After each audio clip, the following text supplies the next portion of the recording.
गाड़ी चालक सावधान बारंबार ट्रैफिक रूल भांगुछंती की हेलमेट पिंधु नाहंती की बेपरुआ गाड़ी चलाउछंती की सतर्क हो जांतु आगकू ड्राइविंग लाइसेंस रद्द हेबो। केवल सेतिकी नुहे गाड़ी बीमा नवीकरण पाई मध्य अधिक खर्चांत हेबे। केंद्र सरकार पेनाल्टी पॉइंट व्यवस्था लागू करने जाउछंती। एही पॉइंट सिस्टम रे प्रत्येक ड्राइविंग लाइसेंस रे किछि निर्दिष्ट पॉइंट रहिबो। जेतेबेले आपण ओभर स्पीडिंग हेलमेट न पिंधिबा बेपरुआ गाड़ी चालना करी आपण कोनोसी ट्रैफिक नियम भांगिबे सेतेबेले जरिमाना पड़िबो। यहा सहित आपण को लाइसेंस रु पॉइंट कटा जिवो। जदि एही पॉइंट एक निर्दिष्ट सीमा पार करि जाए तेबे आपण को लाइसेंस रद्द होई पारे। आपण को पुणी थरे ड्राइविंग टेस्ट देबाकू पड़िबो। आपणकर ड्राइविंग पॉइंट सिस्टम रे पेनाल्टी जदि बेसी बढ़े जड़े बारंबार भायोलेसन करिवो ट्रैफिक रूल्स एंड रेगुलेशंस ताहले तार डीएल टाक सस्पेंड हो परवर्ती समय कैंसिल मध्य करा जाय पारे। आमर वर्तमान जो आमर ओडिशा स्टेट गवर्नमेंट रे आमे एही नियम अछि जे जदि ट्रैफिक भायोलेसन जने करछन्ती ओभर स्पीड जाउछन्ती तांकर सुप्रीम कोर्ट गाइडलाइन अनुसार सुप्रीम कोर्ट रो गोटे बेंचेस थिला रोड सेफ्टी रे तांकर गाइडलाइन अनुसार आमे तांकर डीएल टाक 3 मास पई सस्पेंड करूँ। बारंबार 2 थर कि 3 थर आम भायोलेसन है सेटा सस्पेंशन आम कैंसिलेशन करा जाय पारिबो। आपण जेतले चालान भरिया को जाउछन्ती सेही समय रे आपण देखिबे गोटे डीएल से प्रोड्यूस करेंगे जे ए बाबू गाड़ी चलाउतले किंबा मु अनर हिसाब रे गाड़ी चलाउतली। अदरवाइज डिटेक्ट फेस डिटेक्ट करके ड्राइविंग लाइसेंस को जानबाटा एते इजी नुह वर्तमान स्टेज रे। पॉइंट सिस्टम नियमर सबुठारु बड़ दिग हेउछि एहार बीमा सहित संजोग रहिबो। जदि आपण अधिक नियम भांगंती एवं आपण पेनाल्टी पॉइंट अधिक रुहे तेबे बीमा कंपनी गुड़िक आपणकू जणे बेपरुआ चालक भाबरे गणना करिवे।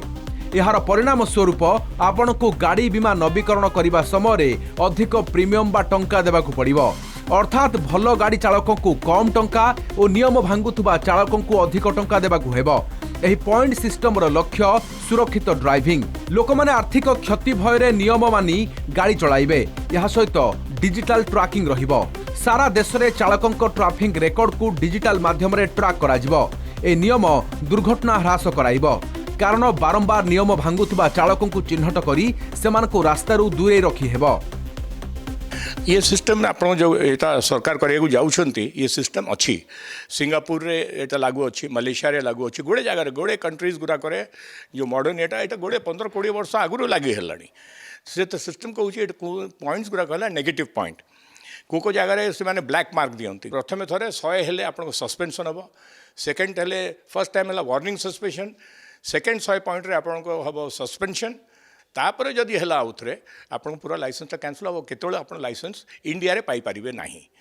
ये रूलटा होची ये सब बहुत देश रे अछि बहुत बड़ भय रहबो नहीं एटा करले आउरी बढ़िया ना जेतिक उल्लंघन करके ड्यूटी करसंती काम करसंती जल्दी पहुंचिया पई किछटा इंसिडेंट भी फेस करसंती तो सेथरु तो बंची परिबे। आज को मालिक डाकिले चले देलु कोडे मासे 2 मासे चलेलु कोडे 2 मासे चलेलु कोडे वर्ष चलेलु एमि तो आम लाइसेंस रे से जिंस आड हे परिबो नाही।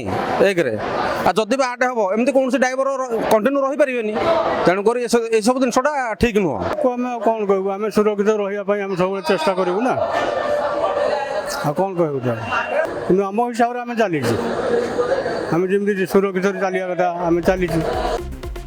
वर्तमान 40 रु 60 वयस्क नुआ डीएल किंबा डीएल नवीकरण पे आवेदन कले मेडिकल फिटनेस सर्टिफिकेट देबाकू पड़ुथला। नुआ नियम रे कोनोसी मेडिकल सर्टिफिकेट देबाकू पड़िबो नाही। यहा सहित लाइसेंस पाई ड्राइविंग टेस्ट एवं अनुमति रे हेउथबा विलंब दुरेइबाकू नुआ नियम रे फोकस करा जाइछि। डीएल होल्डर कांटेक्ट नंबर और ठिकाना डिजिटली अपडेट करिवे। यहा सहित जालियाती एवं पेपर काम कमाइबा पाई गाड़ी क्रेता एवं विक्रेता चिन्हट पाई आधार आधारित चिन्हट प्रक्रिया आरंभ करा जिवो। खूब शीघ्र ए नियम लागू हेबाकू जाउछि। नुआ नियम लागू रे केवल चालान काटिले काम सरिबो नाही बरम यह आपणक पॉकेट एवं लाइसेंस उपरे दीर्घकालीन प्रभाव पकाइबो। कटकरू विभूति साहू और भुवनेश्वर तापस परिडांक रिपोर्ट कलिंग टीवी।